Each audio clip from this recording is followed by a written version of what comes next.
예, 사무엘상 3장 10절에서 21절 말씀을 중심으로 해서 오늘 제목은 위대한 하나님의 구원을 찬미하라. 위대한 하나님의 구원을 찬미하라. 사무엘의 어머니 모친 한나가 이제 하나님을 이제 찬미하는 그런 장면이 2장에서 나오거든요. 예, 오늘 본문은 3장에서 본문을 삼았습니다만은 우리가 3장을 한번 더 이렇게 또 설명을 하면서 그 아기를 갖지 못했던 사무엘의 그 어머니 한나가 하나님께 울면서 기도하고 그죠? 그래서 결국은 그 위대한 선지자 사무엘을 이제 얻고 또 그 하나님께서 주셨으니 내가 하나님께 드리겠습니다 하고 그저 적대자마자만 이제 그 성전에 이렇게 데리고 가서 하나님의 그 일꾼으로 하나님께 드리는 그러한 이제 우리가 모습을 볼 수가 있겠는데요.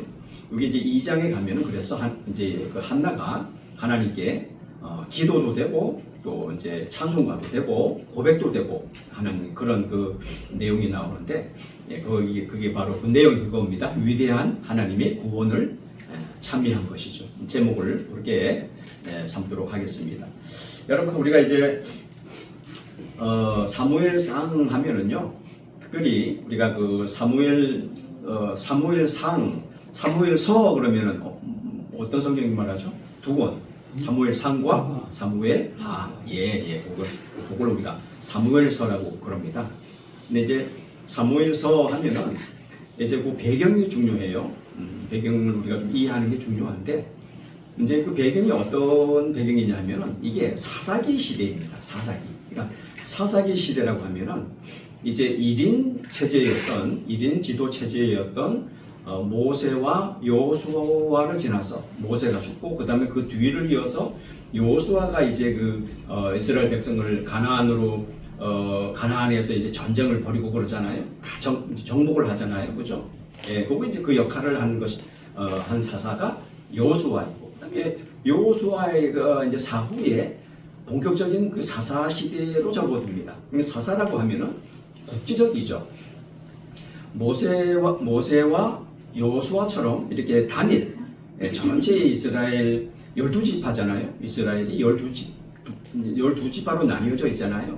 그러니까 모세나 여호수아 같은 경우에는 전체 지파, 전체 이스라엘을 이제 인도한 단일 그런 지도 체제였습니다만은 이제 사사 시대에는 이제 각 지파에서 그때마다 이제 사사 중심으로 사사들이 등장을 해서 이제 그때마다 문제를 해결하는 그런 이제 특징이 있잖아요. 그러다 보니까 이게 모세라든가 여호수아와 같은 그런 어떤 통일된 그런 모습이 이제 약해지고, 그죠? 이제 여러 가지 문제가 이제 발생하게 되는 것을 우리가 보게 되잖아요. 그게 무슨 성경이죠? 그것이 바로 사사기, 룻기, 사무엘상 그 순서대로입니다. 사사기 성경 순서대로 사사기, 룻기, 사무엘상 요 세 권의 배경이 바로 그런 배경이에요. 그러니까 사사 시대에 그런 혼란상이 이제 나타나다 보니까 성경이 굉장히 무질서해 보이고 혼란스러운 여러 장면이 여러 사건들이 많이 나타나거든요. 참 비겁도 많이 발생하고 그다음에 이 윤리 도덕적으로 볼 때 굉장히 문제가 심각한 그런 시대였습니다. 한마디로 말하면 혼란의 시대였습니다. 그리고 사사기의 특징이라고 하는 것이 요건 이제 사이클이라고 그럴까요? 패턴이라고 그럴까요? 그거는 계속해서 반복이 되는데 이제 이스라엘이 하나님께 아주 범죄를 합니다. 우상 섬기면 안 되잖아요. 율법도 안 하면 안 되잖아요. 근데 율법을 범하고 그다음에 우상을 섬기고 주변에 있는 다른 나라들 막 따라가고 한마디로 말하면 이제 하나님께 심각하게 범죄를 합니다. 그러면 하나님이 가만히 내버려 두시지 않으시죠. 그걸 이제 고쳐야 되죠. 잘못된 길이니까 하나님께서 벌을 주십니다. 징벌을 하십니다. 그죠? 그 주변에 있는 나라들을 들어가지고 괴롭게 만듭니다. 그러면 이제 그때서야 이스라엘 백성들이 아이고 하나님 잘못했습니다. 그리고 이제 정신에 들어가가지고 하나님께 또 막 회개하고 구원해 달라고 또 기도를 합니다. 그럼 또 어떻게 합니까? 하나님이 또 그 기도를 또 들어주십니다. 들어주시는 그 과정이 이제 그때마다 사사들, 뭐 온니엘, 그죠? 뭐 이런 삼갈, 몇몇 이제 그 사사들이 이제 소개가 됩니다. 그 사사들이 이제 사사들을 통해서 하나님께서 그 주변에 있는 그 민족들을 물리치시고 또 문제를 해결하시고 그렇게 하십니다. 그러면 이제 하나님께서 또 그렇게 구원의 은혜를 주시고 도와주시면 정신을 차려야 되지 않아요? 근데 또 정신 못 차리고 또 몇 년 지나고 그 사사들이 또 이제 무대 뒤로 이렇게 그냥 사라지면은, 그죠? 사사들이 죽고 난 이후면은 또 여전히 또 반복합니다. 또 하나님께 또 범죄를 합니다. 계속해서 요런 사이클. 요게 계속해서 여기 반복이 되는 거예요. 또 죄를 범하면 또 하나님께서 진노하셔 또 벌을 주시고, 그때서 또 정신 차리고 또 하나님께 회개하면은 살려달라고 또 그러면은 또 하나님 또 그때 또 다른 사사를 또 이용하셔서 또 구원해 주시고 문제를 해결해 주시고, 그러면 또 정신 못 차리고 이스라엘 백성들이 또 다시 하나님께 범죄하고, 그 순환의 역사가 그게 사사기란 말이에요. 근데 사실은 이게 사사 시대뿐만 아니라 전체 이스라엘의 역사이고요. 오늘날 우리 시대의 문제이기도 합니다, 여러분. 뭐 우리 시대는 안 그럴 것 같습니까? 저와 여러분은 안 그럴 것 같습니까? 모르겠습니다. 여러분은 어떠신지 모르겠는데 저도 그렇더라고요. 정신 못 차리고, 그죠? 정신 못 차리고 그냥 그렇게 괜히 게으르고 이러면 하나님이, 그죠? 저나 여러분이나 하나님이 정신 좀 차리라고, 그죠? 좀 어림을 주실 수도 있거든요. 그러면 아이쿠 그때 가서요, 아이쿠 하나님 잘못했습니다. 그러고 아이쿠 하나님 도와주십시오. 또 기도하잖아요, 그죠? 뭐 하나님 외에 달리 방법이 없어요. 그러면 또 하나님도 도와주세요. 또 문제 해결하시기도 하시고 어쨌거나 함께 하셔요. 그러면 또 정신 차리고 또 그때죠. 그때 지나면 또 우리 인생들은 어때요? 또 그냥 또 게을러지고 그런 게 있는 거거든요.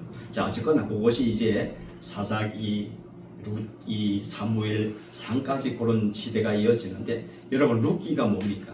룻기 보면 여러분 잘 아시는 것처럼 그 이제 나오미의 남편은 엘리멜렉, 그 이제 베들레헴에서 살던, 베들레헴이라고 하는 뜻이 여러분 떡집이라는 뜻이잖아요. 떡집이 뭐 생각만 해도 즐겁잖아요. 떡집, 아유 맛있는 거 많겠네.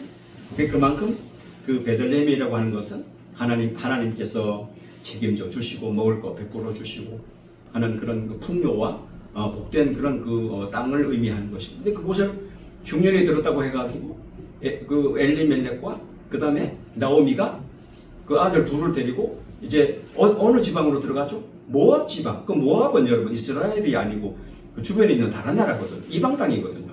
그 이방 나라로 이사를 갑니다. 이게 굉장히 심각한 거죠. 그죠? 한마디로 말하면 뭘 떠난 거예요? 하나님을 떠난 거예요. 신앙을 떠나고 믿음을 떠나버린 거죠. 그런 행위가 되는 거죠. 이게 어쨌거나 근데 또 그런 마음에도 불구하고 그곳에서 또 하나님이 역사를 하시는데 참 놀라운 방법으로 그쪽 이제 모압으로 이제 이주를 해서 그곳에서 이제 몇 년을 살게 됩니다. 이게 이제 그쪽 이제 아들 둘이 있었 말론과 기련이라고 하는 아들이 있었는데 거기서 이제 두 아들들이 거기서 결혼을 합니다. 거기서 이제 그쪽에서 결혼을 해가지고 어떤 며느리가 룻이라고 하는 인물이잖아요. 근데 이제 문제가 뭐냐면 그쪽으로 이제 그 이방 땅으로 불신의 땅으로 이사를 했으니 또 하나님께서 기뻐하실 리가 없죠. 하나님께서 뭐 벌을 주셨다고 하면 우리가 생각하면 되겠죠. 근데 거기서 그냥 남편도 죽고 아들 둘도 다 죽었어 거기서. 그 홀로 남은 거예요. 나오미가. 근데 그때 나오미가 또 마음이 괴로워가지고 안 되겠다. 다시 그냥 내 고향으로 돌아가야지. 그리고 이제 짐을 다 싸고 이제 다시 이제 베들레헴으로 돌아오잖아요. 이제 그때 뭐라고 말합니까? 두 며느리한테 그렇게 말합니다. 얘들아, 너희들 뭐 나한테 이제 더 이상 소망이 없다. 나는 이제 뭐 나도 나이가 많이 되고 그래가지고 뭐 내가 이제 뭐 아기를 낳겠냐, 뭐 어떡하겠냐, 소망이 없다. 너희들 섬기던 신으로 돌아가라. 나는 그냥 저 고향으로 돌아가련다. 그렇게 말을 하니까 며느리 중에 하나는 큰 며느리니까 자가 며느리인가 그 말을 듣고 그냥 아이고 어머니 그러면서 어머니 안녕히 가세요. 그리고 이제 자기 신을 섬기려고 한마디로 그냥 그렇게 선택을 했습니다. 그런데 여러분 잘 아시는 것처럼 룻이라고 하는 그 며느리는 어떻습니까? 그 참 놀라운 고백을 하잖아요. 참 이방 모압 출신인데 그 모압 출신이라고 한다면 하나님도 알지 못하고 그런 이방 그 여성인데 어떻게 그런 고백을 합니까? 어머니 하나님이 내 하나님 되시고 어머니가 가시는 곳에 나도 가고 어머니가 죽어서 묻히는 곳에 나도 묻히겠습니다. 이런 기가 막힌 고백을 하잖아요. 뭐 이제 그 며느리가 그렇게 자신을 따르겠다고 하지만서도 이제 뭡니까 끝까지 이제 뭐 그렇게 말했습니다. 예, 왜냐면 그 인간적으로 뭐 나하고 같이 가면 며느리가 고생만 할 줄 뻔하니까 그래서 그렇게 걷고 말했지만 끝까지 예, 그래서 그게 이제 그 내용을 우리가 성경을 이렇게 공부를 해보면 그게 이제 무슨 내용이냐면 붙쫓았더라 자기 시어머니를 붙쫓았더라 이런 표현이 나오는데 그게 무슨 의미냐면 그게 이제 개종을 했다고 해요. 그러니까 과거에 모압에 자기가 살면서 섬기는 신을 버리고 개종을 한 거예요. 하나님을 받아들인 거예요. 예, 룻이라고 하는 인물이 그렇습니다. 이 룻이 결국에 가서 그래서 이제 다시 돌아오잖아요. 이제 베들레헴으로 가서 거기서 그 이제 친족과 그 뭐죠? 그 나오미의 그 친족과 결혼을 하잖아요. 보아스라고 하는 보아스라고 하는 그 인물이 예수님을 말해주는 거거든요. 예, 예수님. 그래서 이제 그게 이제 성경에 말하는 그게 이제 뭐 계대 결혼이라고 그런 법이 있습니다. 그 성경적인 그런 이제 관습을 따른 거예요. 예. 그래서 결국에 가서 이제 성경 하나님이 뜻대로 한 거예요. 그렇게 해서 보아스라고 하는 인물과 이렇게 결혼을 해서 여러분 이제 다윗 그 다음에 이제 다윗 왕이 그 혈통을 이어받은 거예요. 그 다음에 예수님은 누구의 혈통을 이어받았어요? 다윗의 혈통을 이어받았어요. 누구의 조상이 되는 거예요? 결국은 다윗의 조상도 되지만 누구의 조상이 되는 거예요? 예수님의 조상이 되는 거예요. 룻이 이방 여인 룻이 굉장히 굉장합니다. 근데 여러분 이거는 무슨 뭐 단순하게 이 룻기 이 성경 말씀은 저 시부모한테 뭐 효도하세요. 물론 효도해야죠. 근데 그런 뜻이 아닙니다. 그런 뜻이 아니에요. 깊은 뜻이 있습니다. 예, 하나님께서 자칫 잘못하면 끊어질 뻔했잖아요. 누가? 예수님의 그 조상이 끊어질 뻔했잖아요. 그죠? 그런데 하나님께서 룻이라고 하는 그 이방 여인이었지만은 이스라엘 여성도 아니에요. 이방 여인을 그렇게 개종하게 만드셔가지고 그죠? 사실 그쪽에 모압 지방으로 흉년 들었다고 해가지고 그렇게 그쪽으로 이사간 것은 불신앙이죠. 그렇지만 하나님께서 하시는 일은 그 불신앙이지만 그런 그 나오미를 통해서 결국은 하나님이 일을 해내시잖아요. 할렐루야. 그게 하나님께서 하시는 방식입니다. 이게 뭘 말해줍니까? 그때 구약 시대나 지금이나 우리 힘 가지고 뭐 사람이 똑똑하고 잘나서 그렇게 해서 하나님의 역사가 이루어지는 것처럼 생각이 되지만 절대 그게 아닙니다. 그러니까 룻기를 통해서도 볼 수가 있고요. 뭐 그런 일들이 많잖아요. 그죠? 많습니다. 예, 그런 일들이 많습니다. 그래서 그것이 이제 룻기의 성경이 되시겠고요. 룻기, 그 다음에 이제 사무엘 상에 접어들면 여러분 심각합니다. 사무엘서 딱 접어들게 되면 어떤 일들이 벌어지게 되죠. 여러분 보면 그 당시에 제사장이 엘리라고 하는 제사장이 있었는데 이 엘리 제사장도 자기 자리를 못 지켰어요. 무슨 얘기냐면 굉장히 아주 자기가 맡은 일을 소홀히 했던 것 같고 자기 자리도 못 지켰고 특별히 두 아들을 관리를 못했습니다. 홈니와 비느하스라고 하는 아들들이 있었는데 세상에 이게 자기는 특히나 제사장이잖아요. 제사장의 아들이면 정말 모범이 돼야 되고 그죠? 정말 철저하게 신앙으로 교육도 하고 이렇게 했었어야 됨에도 불구하고 그냥 관리를 못했어요. 예? 오히려 그래가지고 뭐 심각합니다. 예, 회막에서 수종도는 그 여인들하고 이렇게 불법적으로 성관계까지 맺고, 야 이게 말이 됩니까? 아주 부끄러운 일이죠. 윤리와 도덕이 이게 사사시대입니다. 아주 이렇게 혼란스러운 그런 시대입니다. 완전히 하나님 신앙을 떠나서. 그래서 그 시대를 묘사하는 아주 유명한 말씀이 있잖아요. 그때에는 이스라엘에 왕이 없으므로 사람들이 자기 못에 소견대로 행하고, 자기 소견, 내 소견대로 사는 거예요. 뭐 하나님 없어요. 그러니까 왕이 없기를 왜 없어요? 누가 왕이에요? 하나님이 왕이시잖아요. 엄연히 하나님이 계심에도 불구하고 하나님이 안중에 없는 거죠. 자기 소견에. 그건 내 마음대로 사는 거예요. 오늘날도 마찬가지죠. 오늘날이 그래요. 오늘날이 자기 소견에 그냥 그 자기 소견대로 사는 거예요. 왕이 없기는 왜 없어요? 그러면서 아주 그냥 불신앙으로 가득해서 자기 주변에 있는 나라들을 보니까 굉장히 좋게 보이는 거예요. 왜? 왕들이 있으니까. 다른 주변에 있는 나라들을 이렇게 보니까 왕이 있어가지고 겉으로 보기에는 아주 나라가 질서도 있어 보이고 아주 부러워 보이는 거예요. 그러니까 또 이제 왕을 구하는 거예요. 우리에게도 왕을 달라고. 왕을 구하잖아요.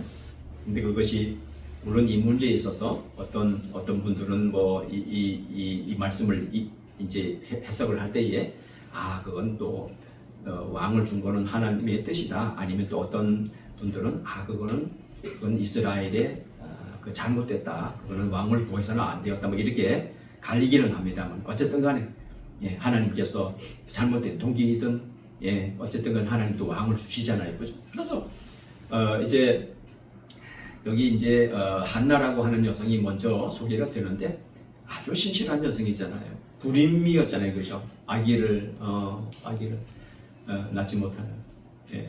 그 이제 뭡니까 분이나라고 하는 그 대적이 있었어요. 근데 둘 다 부인이었잖아요, 그죠? 남편이 누구죠? 엘가나죠, 그죠? 남편은 엘가나라고 하는 남편인데 이제 부인이 둘이 있었단 말이죠. 두 아내가 있었는데 1장 2절에 보니까 이름이 한나, 그 다음에 또 다른 한 명은 여성은 분인나라고 하는 이제 부인이 둘이 있었는데 분인나에게는 자식이 있었는데 이제 문제는 한나에게는 자식이 없는 거예요. 그랬는데 한나라고 하는 여성이 이때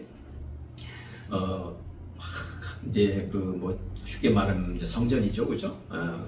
거기 가서 이제 하나님께 울면서 막 기도를 합니다. 왜냐면은 이 분인나라고 하는 여성이 아주 자기를 그렇게 못되게 굴었거든요. 여기 뭐 적수라고 하죠, 적수, 대적. 얼마나 못살게 굴었으면 대적이라고 그럴까요? 자기는 이제 아기를 낳는다 그러면서 아주 못살게 구는 거예요. 서럽기도 하고, 그죠? 근데 이게 뭐 단순하게 그런 문제가 아니라 여러분 이게 뭘 말해줘요? 불임 여성, 얼마나 이게 당시 이스라엘의 영적인 상태를 말해주는 거예요. 이게 지금 한나가 열매 맺지 못하는, 그죠? 열매가 풍성하고 그게 하나님께서 이 세상을 만드실 때 창세기 1장에 나타나잖아요. 아담과 하와에게 뭐라고 말씀하세요? 너희는 번성하고 뭐라 그러죠? 번성하고 땅에 충만하라. 그렇게 말씀. 이게 그런 뜻이에요.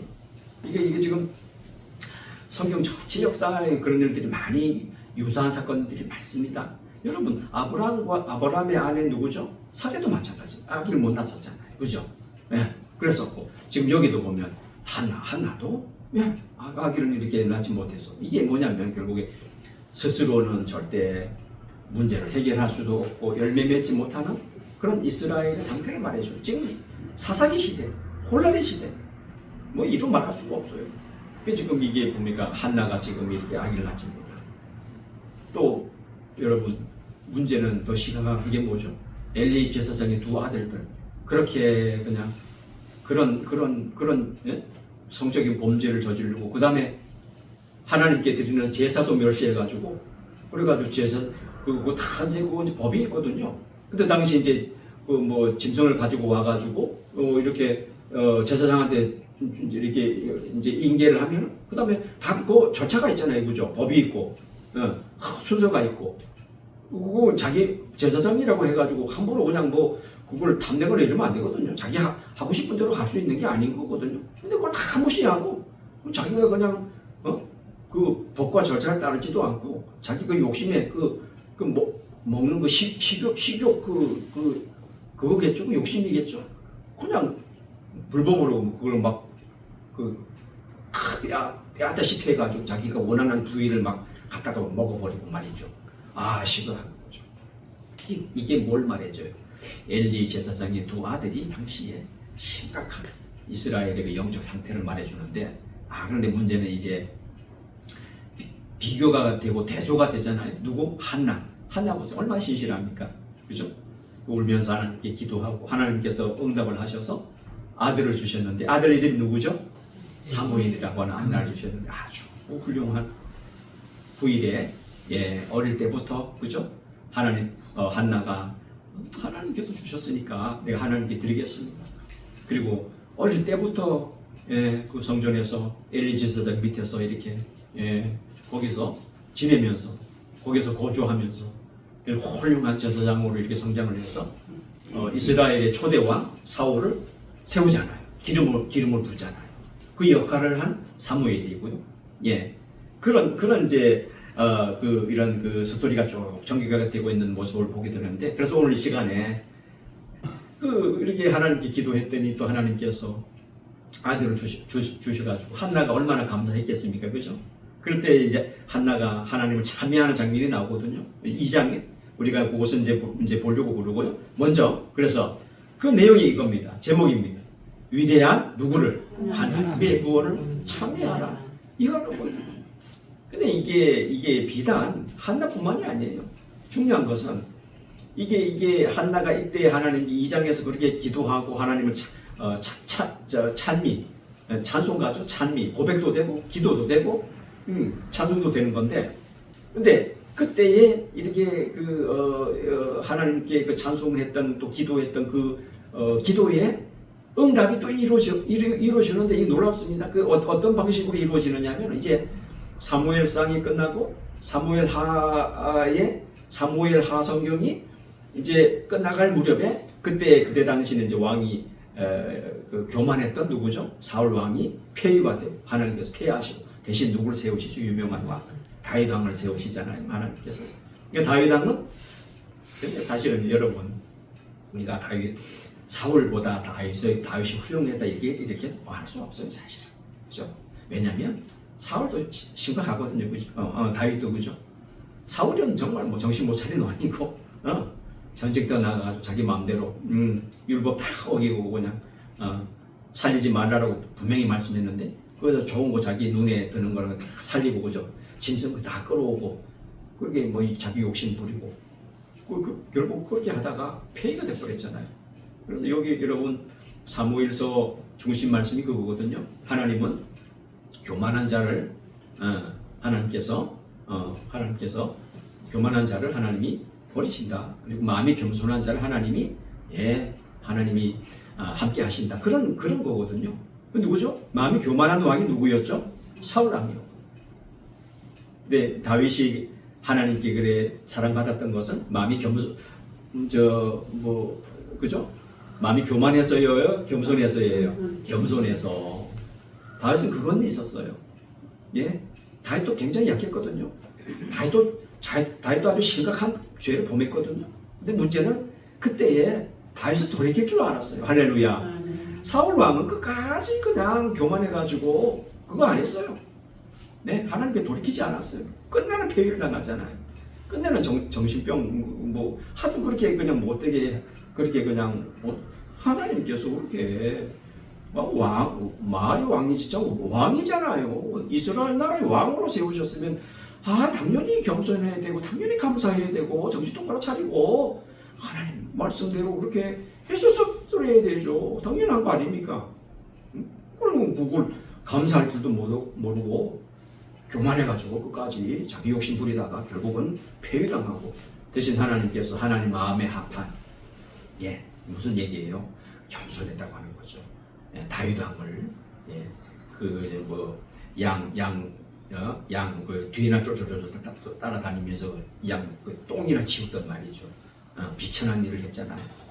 예, 또 막내 아들이 그런 그 비천한 그런 그 다윗을 하나님께서 세워가지고 이스라엘이 2대 왕이었는데 놀랍잖아요.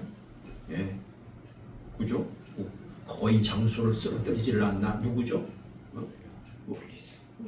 블레셋의 왕 골리앗.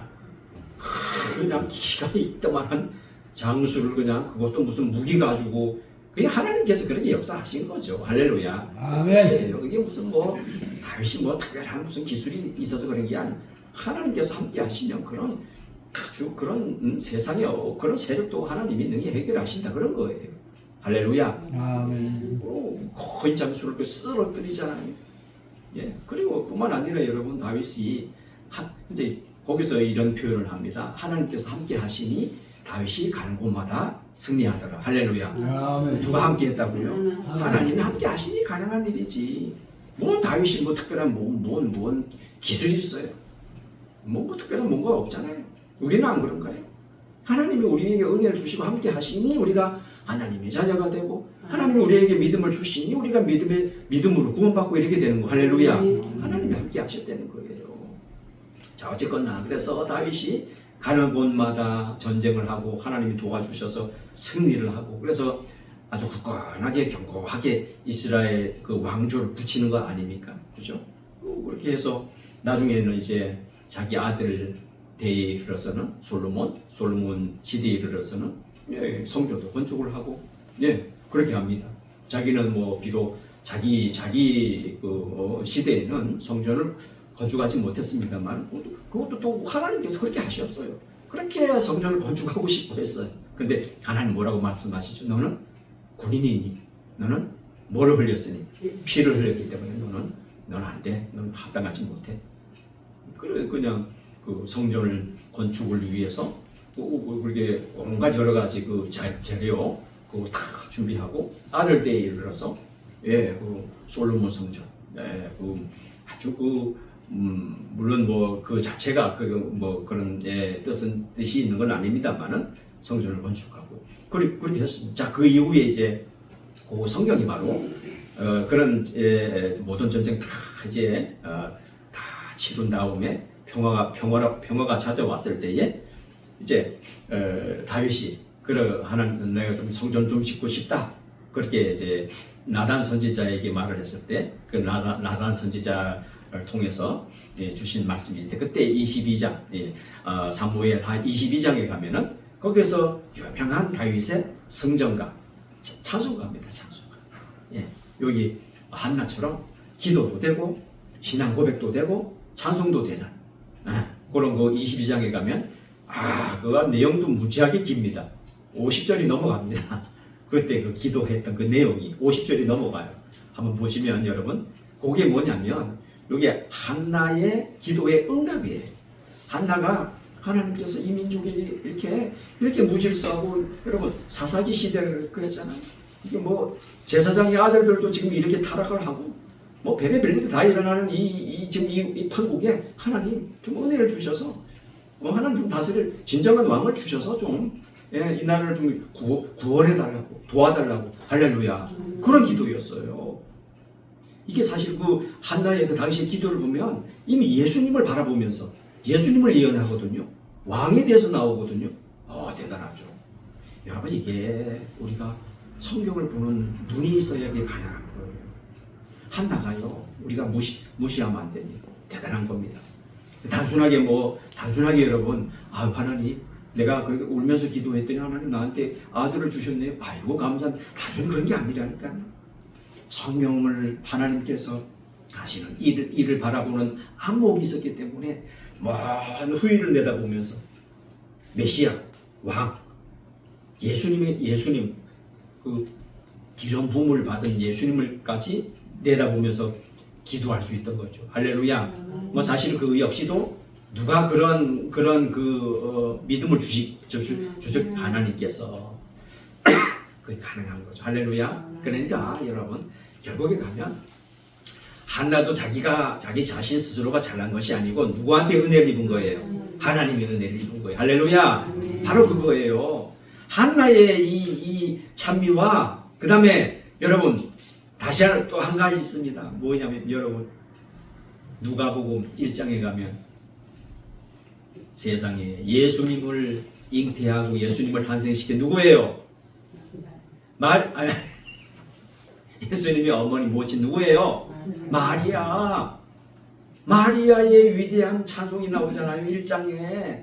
그게 여러분 놀랐습니다. 그게 내용을 가만히 보면 여기 한나의 찬미하고 거의 뭐 똑같다고 보면 돼요. 거의 똑같아요. 그 내용이 다른 게 아니에요. 이게 뭘 말해주는 걸까요? 마리아 역시도 여러분 구약시대에 한나를 알았다는 거예요? 몰랐다는 거예요? 알았다는 거예요.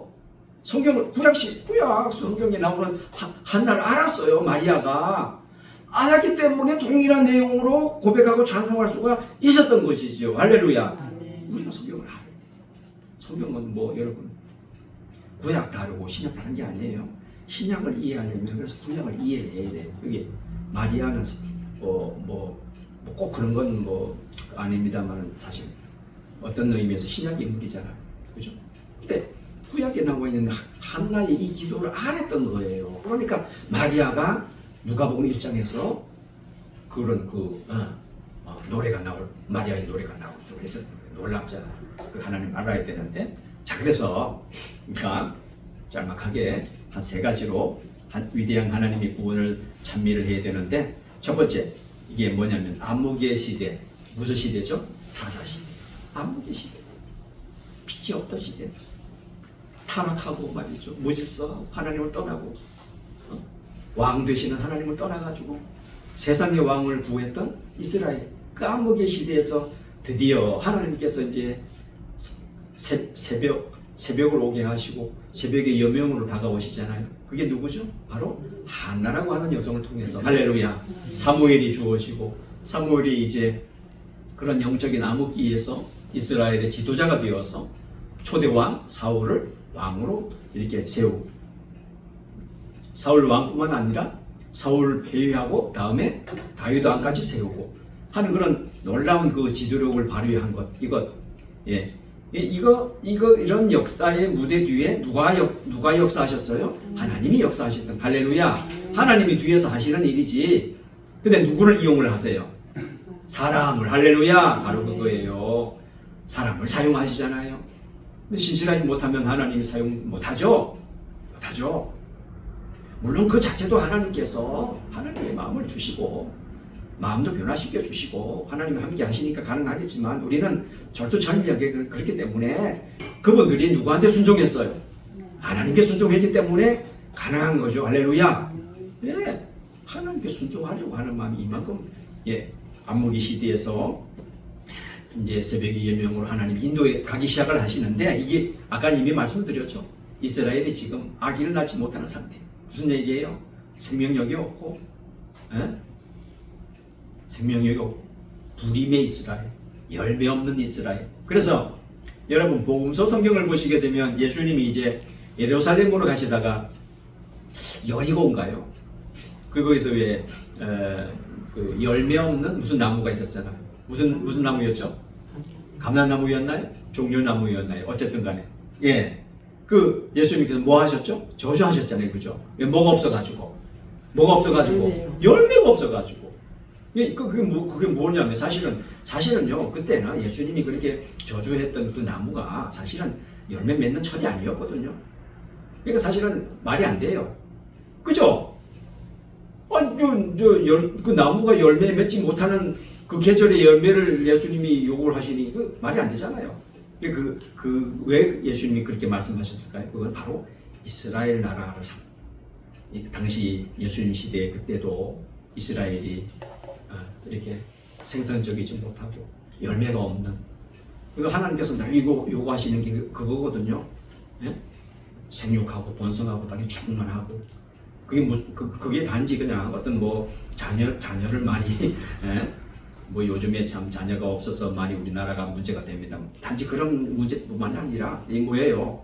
영적으로 할렐루야. 영적으로 여러분 세상을 살리고 죽어져가던 영을 살리는 그런 역할을 했었어야 되는 그런 이스라엘. 구약시대 뭐 마찬가지죠. 하나님의 백성으로서 그렇게 그런 생산적이고 그런 좀 생명이 풍성한 그런 나라가 됐었어야 되고 그 예수님 시대도 그렇게 했었어야 되는데 그러지 못하니까 예수님이 책망을 하시잖아요. 저주를 하시잖아요. 오늘날도 교회가 생명력이 있어야 될 줄로 믿습니다.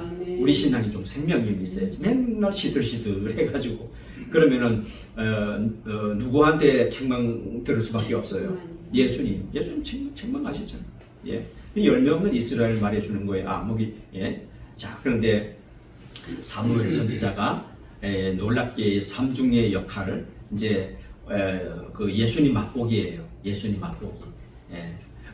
예수님한테 삼중 직분이 있다고 말씀드렸죠. 우리가 그렇게 외웠잖아요. 무슨 왕? 선제왕, 선지자, 그 다음에 제사장, 왕. 이게 다 예수님의 역할인데 미리 구약에는 미리 맛보기로 그죠? 그런데 구약 시대는 당연히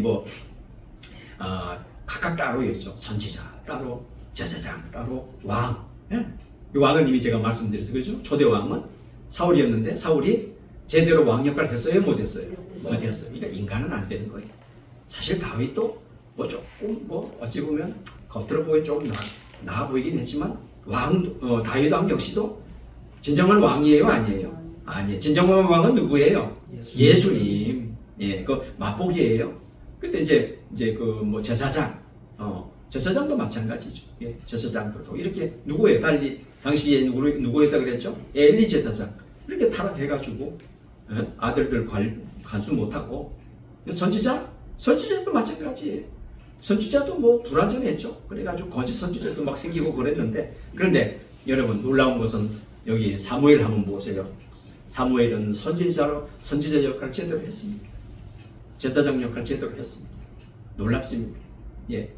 그리고 또 왕까지 세우잖아요. 자신이 왕이 된 건 아니지만 사무엘이 이런 면에서 보면 굉장히 놀라운 인물이죠, 그죠? 선지자, 맛보기 미리 했고 또 제사장, 그죠? 제사장 역할도 제대로 했고 마지막에 이제 이스라엘이 왕을 구했잖아요. 우리에게도 왕이 있어야 할 것이다. 그러면서 이제 왕을 요구를 했습니다. 그럴 때 이제 사무엘 선지자가 왕을 이제 기름 부어 세우잖아요. 그 왕인 이름이 누구라고요? 사울 왕. 그 다음에 사울 왕이 제대로 왕의 직분을 감당하지 못하자 이제 그 뒤에 다윗의 왕이 모델로서의 물론 불완전했지만은 다윗으로 세우는 그런 모습을 볼 수가 있습니다. 마지막으로 이런 역사를 통해 역사를 읽을 줄 알았던 남자도 아닌 당시 여러분 사실은 성경에는 특히 구약의 여성들은 굉장히 비천했거든요. 제대로 존중받지도 못하고 무시당하고 그랬잖아요. 여성 누구? 한나. 그렇게 무시당하고 소름을 당했던 한나. 그건 한나가 이 시대를 읽었어요. 하나님이 하실 일을 읽었어요. 그래서 위대한 하나님의 구원을 고백을 하잖아요. 할렐루야. 우리 조정수 성도님도 그렇고 두 분 권사님도 그렇고 나는 나는 이제 나이 들어가지고 내가 뭘 해? 이러면 안 돼요. 누가 함께 하시면 할 수 있어요. 하나님이 함께 하시면 여러분을 통해서 하나님 놀라운 일을 행하실 수가 있습니다. 할렐루야. 여러분의 역할을 통해 가지고 여러분이 어느 날 우연이라는 게 없습니다만은 누굴 만나가지고 예수님 믿읍시다 이렇게 전도해가지고 그 영혼이 구원을 받게 될지 누가 함께 하시면 하나님이 함께 하시면 가능한 거예요. 할렐루야. 여러분 죽기까지 내 생명 딱 그냥 그 생명은 물론 우리 육신의 생명이죠, 그죠? 심장이 여기 있고 그죠? 우리 뇌가 여기 있고 그런데 우리 그냥 하나님 우리를 데려갈 때가 돼가지고 그때까지 뇌는 그때까지 역할을 하는 거죠. 뇌가 영혼이 있어요. 내 심장이 영혼까지 뛸 줄 알아요, 여러분? 그죠? 참 김광희 성도님 보면서 또 그런 생각이 들더라고. 나는 언젠가는 우리 하나님 때가 되면 나도 김광희 선수처럼 병원 가야 될 테고 그렇잖아요. 그러면 또 뭐 이 우리 육신의 몸은 한계가 있어요. 하나님 딱 정하신 그때까지만이에요. 할렐루야. 물론 우리가 건강 관리 잘해야 되고 책임이고 오랫동안 건강하게 정말 그거 잘하는 거예요. 그런데 때가 있잖아요. 한계가 있잖아요. 우리 뭐 뇌도 마찬가지죠. 이 뇌 역할 뭐 언제까지 영원히 할 수 있는 거 아니잖아요, 그죠? 뭐 심장도 마찬가지고 그잖아요. 그러면은 우리의 책임은 뭐예요? 네, 그때까지 하나님께서 저나 여러분에게나 주신 그 책임이 있잖아요. 그걸 우리가 사명이라고 부르잖아요. 소명. 오늘 여기 보면 그게 이제 바로 이제 사무엘이 그러잖아요. 오늘 그 본문에 사무엘이 그 이제 소명을 받는 그런 장면이거든요. 예, 그죠? 거기 보면 이제 소명을 받는 이제 성전에 거할 때에 하나님이 나타나셔가지고 이렇게 또 부르는 장면이 나오잖아요. 이게 소명받는 장면이잖아요. 우리 역시 사무엘처럼 그런 소명을 받았어요. 할렐루야.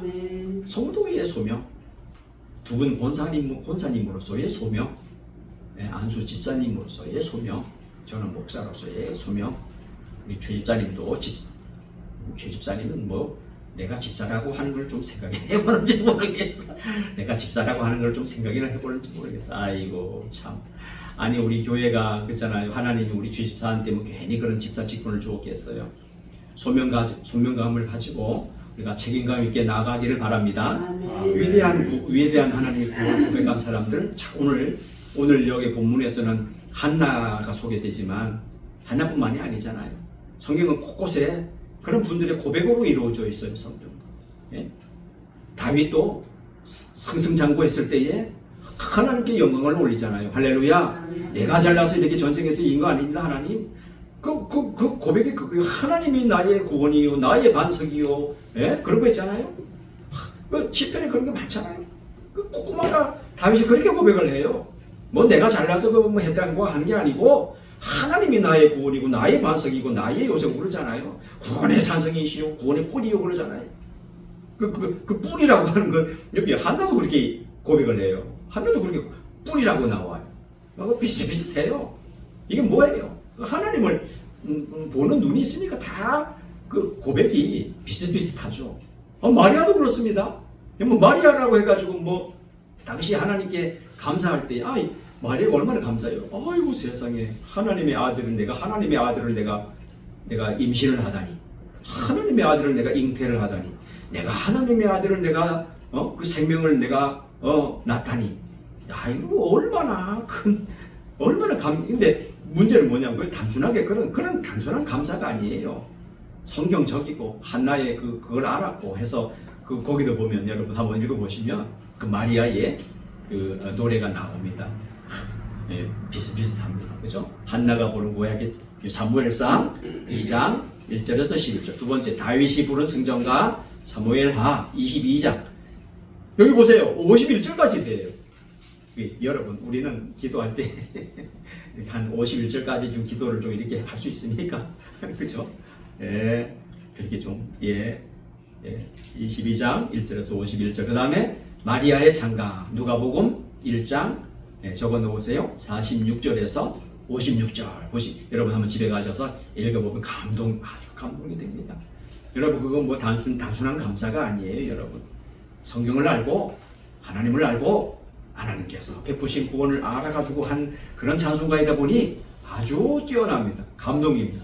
한번 읽어보시기 바랍니다. 말씀을 맺겠습니다. 우리는 구원을 노래해야 됩니다. 할렐루야. 하나님이 나를 구원해 주신 것 누누이 말씀을 드리지만 조금이라도 나를 보고서 한 게 아니에요. 조금이라도 그저 은혜입니다. 그 어떤 공로는 예수님의 공로죠. 할렐루야. 내 공로 없어요. 예수님 공로예요. 참 우리는 얼마나 못됐는지, 얼마나 어리석었는지. 예수님 다 이뤄놓은 거 그냥 따라가고 믿고 받아들이기만 하면 구원을 얻는데 못하잖아요. 하기는 뭐 그래요. 우리가 성경적인 관점에서 하나님의 은혜를 입어야지. 하나님이 그런 은혜를 주지 않으면, 그러니 우리는 정말 사도 바울의 고백처럼, 그죠? 정말 우리는 죄인 중에 괴수이고, 그죠? 우리는 그죠? 그래서 그래서 사도 바울이 죽도록 죽기까지 그렇게 고생을 한 거예요. 무슨 고생이요? 복음 전파하려고. 할렐루야. 그러니까 사도 바울이 그걸 아는 거예요. 이 내 죄 중에 아주 괴수 같은 나인데 이렇게 하나님 나에게 은혜를 주셔가지고 이렇게 그래서 그 제자한테 복음을 맡겨주시니 그래가지고 뭐 참 감지덕지하고 말이지. 이 갚을 길도 없는 은혜. 그래가지고 그냥 그 나라들을 쫓아다니면서 세상에 그 고생을 하잖아요. 무지무지하게 고생을 하죠. 자기 동족한테도 그렇게 그냥 시달려고. 왜? 그 유대인들을 쫓아다니면서 죽이려고 호시탐탐 목숨을 노렸거든요. 그런 위험 가운데서도 그 당시 세상에 그 교통도 발달하지 못했던 그 당시 세상의 그 유럽 전체를 그냥 누리면서 여러분 복음을 전하잖아요. 대단한 인물입니다. 예. 그래서 사도 바울이 그래서 그렇게 한 거예요. 왜냐면 그저 내 남은 삶, 내 남은 목숨, 남은 내 인생을 그렇게 하는 게 마땅하다 이렇게 생각. 그게 마땅한 거죠. 우리는 안 그래요. 뭐 바울이 받은 구원에 따르고 뭐 우리가 받은 구원이 달라요. 그죠? 조금도 못하지 않거든요. 그러면 참 어쩌면은 뭐 저는 그래요. 어쩌면 이렇게 게으르고 똑같은 구원인데 나 뭐 바울이 뭐 하나님 자녀가 된 거하고는 제가 하나님 자녀가 된 거고 뭐 조금 차이가 있는 줄 아세요? 우리 지난번 뭐 배웠죠? 예수님은 장자시고 우리는 이제 양자 됐잖아요. 여러분 다른 건 다 하나밖에 차이가 없다 그랬잖아요. 그건 뭐죠? 예수님처럼 우리가 하나님이 될 수 있어요? 없어요? 없어요. 그 외에는 다 똑같아요 여러분. 아니 놀라운 겁니다 이거 진짜. 똑같아요. 근데 어쩌면 우리는 그냥 그것도 모르고 그냥 나는 아직까지 뭘 못 받은 걸로 이렇게 오해돼가지고 맨날 하나님 앞에 원망이나 하고 왜 나한테 하나님은 이런 걸 안 주시냐고 그러기만 하고 앉아 있었지. 야 이게 참 놀라운 겁니다. 똑같은 거예요. 바울이 받은 구원, 예수님께서 누리는 거 똑같아요. 그게 연합이라고 그랬잖아요. 연합. 예수님과 연합하면 다 우리끼리 된다 그러잖아요. 이게 놀라운 건데. 그래서 오늘 우리가 말씀을 맺으면서 이 구원을 노래한다고 하는 것은 단순하게 우리가 그냥 뭐 찬송한 곡 부르고 때우는 게 아니에요. 구원을 노래한다고 하는 것은 우리 남은 삶이 저와 여러분의 인생이 무엇을 위해서? 복음을 위해서 그건 마땅한 거예요. 조금도 여러분 이상하지 않은 거예요. 사도 바울처럼 그래서 복음을 위해서 죽어져가는 영혼을 위해서 우리가 할 일은 기도하고 할렐루야. 그분을 위해서 기도해주고 우리 김광 선생을 위해서 기도해주고 이게 이제 우리 주집사를 위해서 기도해주는 거. 그다음에 때가 되면 그분들 조금이라도 우리가 힘이 되어드리고 도와드리는 거. 그다음에 이제 뿐만 아니라 우리가 기회가 될 때마다 교회 주변에 이제 죽어져가는 영혼들을 위해서 어찌하든지 간에 복음을 전해서 그렇게 하는 것이 그것이 하나님께 영광이 되는 것이고 구원을 노래하는 것이 되는 줄로 믿습니다. 한나처럼 또 다윗 왕처럼 누가복음 1장에 나오는 마리아처럼 구원을 노래하는 여러분들 되시기를 바랍니다. 아멘. 예, 마치겠습니다. 예, 다 같이 우리 자리에서 일어날까요? 자리에서 일어나서 3327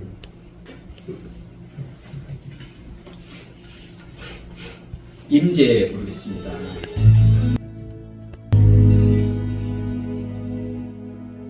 지난주에 불렀던 찬양인데 한 번 더 부릅시다.